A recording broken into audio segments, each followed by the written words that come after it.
আসসালামু আলাইকুম। আশা করি সবাই ভালো আছেন। সবাইকে জানাই অনেক অনেক শুভেচ্ছা। আজকে ভাবছি ছাদে জল দিতে দিতে আপনাদের সাথে কিছু গুরুত্বপূর্ণ কথা আলোচনা করব। আমার মতন যাদের ইচ্ছা প্রবণতা অনেক বেশি কিন্তু ছাদের বাগান করে উঠতে পারছেন না, আমারও ঠিক সেই অবস্থা ছিল এক সময়। কারণ আমরা যারা শহরে বাস করি আমরা তো মাটি পাই না, আর মাটি বা পাবো কোথায়? আপনাদেরও যদি এরকম সমস্যা হয়, মাটি নাই, তাহলে কোনো চিন্তা করার কারণ নেই, মাটি ছাড়াও গাছ লাগাতে পারবেন। আমি যেভাবে বেডগুলো তৈরি করেছি তাই একটু বলি।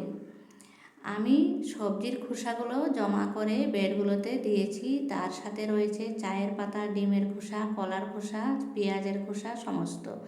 তারপরে আমাদের ঘরে যে ডিমের ট্রেগুলো আসে সেগুলো জলে ভিজিয়ে টুকরো টুকরো করে দিয়েছি। তার সাথে দিয়েছি একটু বালু, যেগুলো আমাদের ঘর বানানোর জন্য আনা হয়। তাছাড়া যদি অল্প একটু মাটি মিক্স করতে পারেন কোথা থেকে, তাহলে একটু ভালো হয়। এরকম করে বেড তৈরি করে দেখুন, আমি ভেন্ডির গাছগুলো লাগিয়ে দিয়েছি। অবশ্যই গাছের চেহারা সুন্দর হয়েছে, আশা করি ফলনও হবে। আর আমার লঙ্কা গাছগুলো হয়েছে, আপনাদেরকে দেখিয়েছি। আমি মাটির পরিমাণ খুব কম দিয়েছি, আমি মাটি পাই না। আপনারাও যদি এরকম মনের ইচ্ছা থাকে তাহলে ঠিক এইভাবে গাছ লাগাতে পারেন।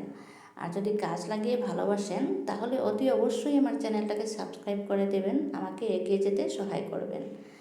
আজকের ভিডিওটা বেশি লম্বা না করে আপনাদের কাছ থেকে এখানেই বিদায় নিতে চাই। সবাই ভালো থাকুন, সুস্থ থাকুন।